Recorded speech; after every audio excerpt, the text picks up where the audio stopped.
जैसा कि आज इरफान अंसारी ईडी कार्यालय पहुंच चुके हैं, उनसे लगातार पूछताछ की जा रही है। इसी खबर पे तमाम जानकारी के लिए हमारे सहयोगी राहुल जुड़ चुके हैं हमारे साथ। राहुल, आज ईडी कार्यालय में एक अहम दिन है, दो अलग अलग मामलों में आज पूछताछ है।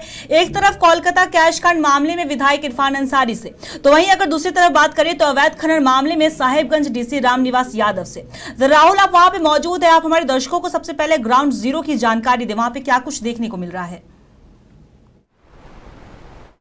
अभी तक की हम बात करें तो डॉक्टर इरफान अंसारी से पूछताछ हो रही है। हालांकि ये जो पूरा मामला है सरकार को अस्थिर करने से जुड़ा हुआ है और इस मामले को लेकर 31 जुलाई और 30 जुलाई को ग्रामीण हावड़ा में एक फॉर्च्यूनर गाड़ी जिस पर जामताड़ा विधायक लिखा था, उसमें से 3 विधायक जो कांग्रेस के थे, डॉक्टर इरफान अंसारी, नमन विक्सन कंगाड़ी और राजेश कच्छप बैठे हुए थे। उसमें से लगभग 50 लाख रुपए कैश बरामद हुए। उसके बाद वहां की पुलिस कस्टडी में ली और इन लोगों ने बताया कि साड़ी की खरीद के लिए जा रहे थे, आदिवासी दिवस पर महिलाओं को साड़ी बांटी। उसके तुरंत अगले दिन 31 जुलाई को आप देखेंगे तो अल्मोड़ा थाना में अनूप सिंह जो कांग्रेस के विधायक ने 0 FIR दर्ज कराया और उन्होंने आरोप लगाया कि 10 करोड़ कैश और सरकार गिराने के एवज में जब नई सरकार बनेगी उसमें महत्वपूर्ण मंत्रालय देने का हमें वादा किया गया था। इस FIR के जरिए ग्रामीण हावड़ा की पुलिस ने कस्टडी में इन तीनों विधायकों को ले ली और इस पूरे मामले की जांच कोलकाता की CID ने, बंगाल CID ने की। हालांकि तीनों विधायकों को अंतरिम जमानत मिली, 3 महीने तक कोलकाता में रहे, उसके बाद परमानेंट जमानत मिली और अब यहाँ आ गए। फिर 9 नवंबर 2022 को ECR दर्ज की ईडी ने और मनी लॉन्ड्रिंग का मामला बनाया। उसके बाद इस पूरे मामले के जो FIR दर्ज कराने वाले अनूप सिंह थे, उनसे 24 दिसंबर को पूछताछ की और 24 दिसंबर के पूछताछ पे इस नतीजे पे ईडी पहुंची कि उन तीनों विधायकों को भी बुला के पूछताछ किया जाए। 7 जनवरी को फिर उन तीनों विधायकों को ईडी ने समन जारी किया और 13, 16 और 17, 13 को डॉक्टर इरफान अंसारी, 16 को राजेश कच्छप और 17 को नमन विक्सन कंगाड़ी को पूछताछ के लिए बुलाया। लेकिन इन तीनों विधायकों ने 2 सप्ताह का समय मांगा और कहा कि किसी कारणवश कार्यालय नहीं आ सकते। उसके बाद ईडी ने समय दिया और फिर दोबारा 23 जनवरी को ईडी ने समन जारी किया और अब 6 जनवरी यानी आज के दिन, जो 6 फरवरी आज के दिन डॉक्टर इरफान अंसारी से पूछताछ हो रही, कल राजेश कच्छप से होगी और परसों नमन विक्सन कंगाड़ी से होगी। और अभी की हम तस्वीरें की जहां तक बात करें, आप देख सकते हैं कि ईडी कार्यालय के हम बाहर मौजूद हैं और अंदर डॉक्टर इरफान अंसारी से पूछताछ जारी है। हालांकि डॉक्टर इरफान अंसारी कार्यालय के बाहर जब थे, अंदर जाने से पहले काफी कॉन्फिडेंस में दिख रहे थे और अनूप सिंह को हिदायत भी दी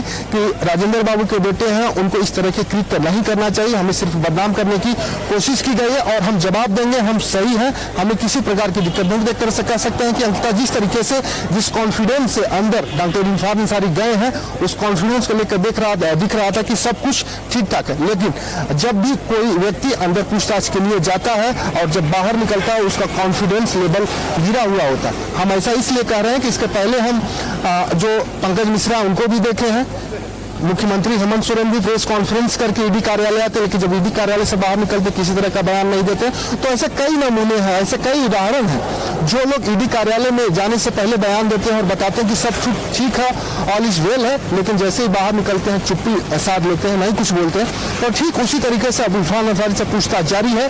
उस आरोपों में कितनी सच्चाई, सारी चीजों का एक तरह से कहें कि तीनों विधायकों से पूछताछ होने के बाद साफ हो जाए। हालांकि जो राजेश कच्छप है, कांग्रेस के निलंबित विधायक, उन्होंने एक झारखंड हाईकोर्ट में क्रिमिनल रिट याचिका भी दायर की है, जिसकी सुनवाई 3 फरवरी को हुई है, बीते 3 फरवरी को हुई है। और इस सुनवाई के दौरान हाईकोर्ट ने कहा है कि सरकार और जो अनूप सिंह है, जयमंगल सिंह जो विधायक जिन्होंने शिकायत की थी, ये दोनों लोग एफिडेविट के माध्यम से जवाब दाखिल करें, क्योंकि जो क्रिमिनल रिट याचिका राजेश कच्छप ने दायर की है, उन्होंने बताया कि हमारे तीनों विधायकों को हम पे जो भी आरोप लगे हैं पूरे आरोप निराधार हैं। हम कैश का सरकार गिराने की हमारी कोई साजिश नहीं थी, हम उस पैसे से साड़ी खरीदने के लिए जा रहे हैं। तो ये सारी चीजें हैं। अब देखना ये होगा कि डॉक्टर इरफान अंसारी से पूछताछ चली, पूछताछ के बाद डॉक्टर इरफान अंसारी जब ईडी कार्यालय से बाहर निकल के आते हैं, क्या कुछ कहते हैं या सीधे गाड़ी में बैठ के चले जाते हैं। हालांकि एक तरह से कह सकते हैं जो कयास लगाए जा रहे थे कि इरफान अंसारी आज भी समय मांगेंगे, तो कयासों पे विराम लगता दिखाई दे रहा है। इरफान अंसारी से पूछताछ जारी है। राहुल, जैसा कि ईडी है कि पिछले समन पर विधायक इरफान अंसारी ईडी कार्यालय में हाजिर नहीं हुए थे। इस बार की पूछताछ में कैश कांड से जुड़े पर्दे खुल सकती है। साथ ही आप हमें यह भी बताएं कि जिस तरह से इरफान को पार्टी ने निलंबित किया है, क्या और भी मुश्किलें बढ़ती नजर आ सकती है? देखिए, मुश्किलें की अगर बात करें कि जिस तरीके के आरोप जयमंगल सिंह ने, अनूप सिंह ने लगाए हैं इरफान अंसारी पे, अगर वो आरोप साबित होते हैं और वो आरोप सत्य पाए जाते हैं और मनी लॉन्ड्रिंग के दोषी पाए जाते हैं डॉक्टर इरफान अंसारी, तो जाहिर सी बात है कि मुश्किलें बढ़ेंगी। क्योंकि मनी लॉन्ड्रिंग 1 रुपए की हो, 1 लाख की हो, 1 करोड़ की हो, मनी लॉन्ड्रिंग होती है। तो जिस तरीके से अनूप सिंह ने मनी लॉन्ड्रिंग का कैश कांड को मनी लॉन्ड्रिंग से जोड़ा था और 9 नवंबर को जो है ईडी ने भी इस पूरे मामले को टेक ओवर किया, मनी लॉन्ड्रिंग का मामला दर्ज किया। तो एक तरह से कह सकते हैं कि अगर सब कुछ ठीक रहा, जिस तरीके से इरफान अंसारी कॉन्फिडेंस में दिख रहे थे, वो कॉन्फिडेंस उनका निकलते टाइम ठीक रहा और जो जवाब ईडी को चाहिए उस जवाब से अगर ईडी संतुष्ट हुई, जो इन लोगों कह रहे हैं कि हम साड़ी खरीदने के लिए जा रहे हैं, तो उस सारी चीजों का ये प्रूफ कर पाए तो हो सकता है कि ईडी की ओर से राहत मिले। अगर इन सारी चीजों को प्रूफ नहीं कर पाते हैं तो हम कह सकते हैं सीधे तौर पे कि इन तीनों विधायकों की मुश्किलें बढ़ने वाली है। हालांकि अनूप सिंह ने जिस तरीके का आरोप लगाए हैं, जिस एविडेंस जो दिखाए हैं, उन चीजों में कितनी सच्चाई है अब तो जांच जारी है। सीआईडी ने भी कोलकाता में की सीआईडी ने भी जांच की है और वहां भी जांच जारी है। अब ईडी भी इस मामले की जांच करे।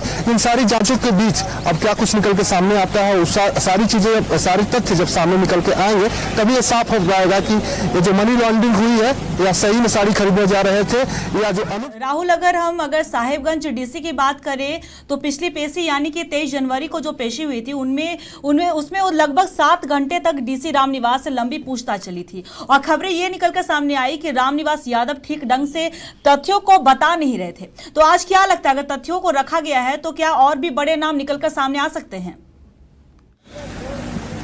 देखिए, जिस तरीके से ईडी ने पिछली बार रामनिवास यादव से पूछताछ की, रामनिवास यादव की भी कई संपत्तियां हैं उसके बारे में जानकारी ईडी ने मांगा था और उस जानकारी को देने के लिए उनकी ओर से समय मांगा गया था। हालांकि ये लगातार जो कई प्रश्न थे जिसके उत्तर देने से बचते दिखाई दे रहे थे रामनिवास यादव, अब उस पूरे प्रश्नों का उत्तर एक तरह से हम कहें कि ईडी आज लेगी और उस तह तक पहुंचने की कोशिश करेगी कि जो 1000 करोड़ से अधिक का साहेबगंज में अवैध खनन हुआ है उसमें कौन कौन से लोग संलिप्त है। हालांकि जो पंकज यादव हैं, पंकज मिश्रा हैं, उन पर आरोप लगे हैं, वो जेल में है, ईडी की हिरासत में है।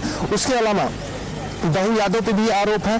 उसके अलावा कई अन्य लोग भी हैं जो आरोप के घेरे में हैं, जो जांच के घेरे में है, शक के दायरे में। उन सारे लोगों से पूछताछ ईडी बारी बारी से कर रहे हैं। लेकिन अभी तक की हम बात करें तो साहेबगंज डीसी से पूछताछ हो रही है, दूसरी बार पूछताछ है और इस पूछताछ में क्या निकल के सामने आता है देखने वाली बात हुई। लेकिन पिछली जो पूछताछ थी उसमें साफ हो गया था कि जो साहेबगंज डीसी थे गोलमोल जवाब दिए थे, गोलमटोल जवाब दिए थे, उसको लेकर ईडी संतुष्ट नहीं थी और फिर आज दोबारा पूछताछ के लिए बुलाई है। तो हमको लगता है कि आज की जो पूछताछ होगी साहेबगंज डीसी के लिए भी अहम हो सकती है। जी राहुल, वही विधायक इरफान अंसारी के मामले में कांग्रेस को तोड़ने की बात निकलकर सामने आ रही थी और लिंक असम से भी जोड़कर देखा जा रहा था। हम चाहेंगे कि मामले के साथ उस कड़ी की भी आप हमें जानकारी दें।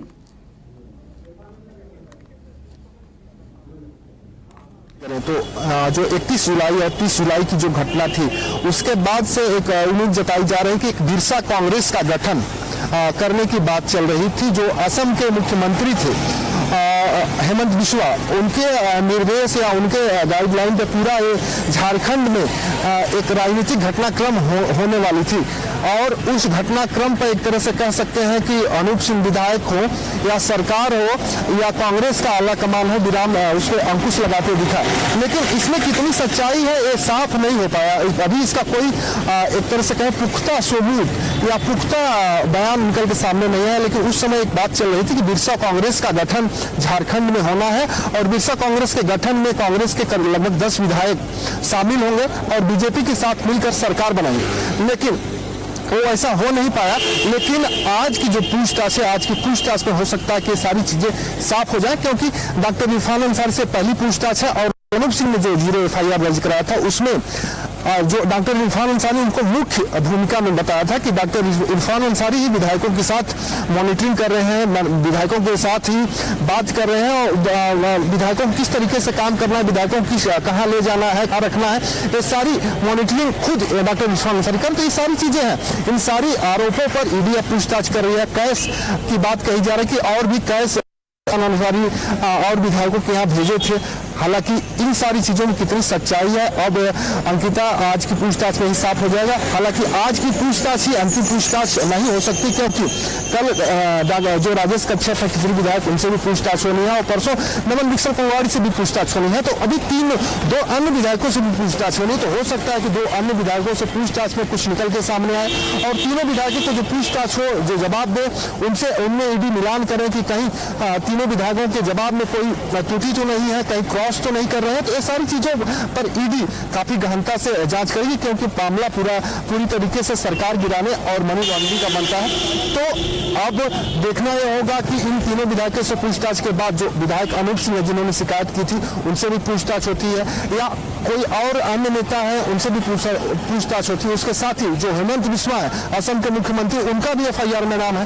क्या ईडी उनसे भी पूछताछ करती है? राहुल, आपका बहुत बहुत शुक्रिया तमाम जानकारी के लिए। आप बने रहिए इस खबर पे, आपसे लगातार अपडेट लेते रहेंगे। जैसा कि आपको बता दें कि कोलकाता में लगभग 50 लाख रुपए कैश के साथ गिरफ्तार हुए कांग्रेस विधायक डॉक्टर इरफान अंसारी आज ईडी कार्यालय पहुंचे, जहां उनसे पूछताछ की जा रही है। वहीं ईडी कार्यालय में साहिबगंज के डीसी रामनिवास यादव भी पहुंचे, जिनसे पूछताछ हो रही है।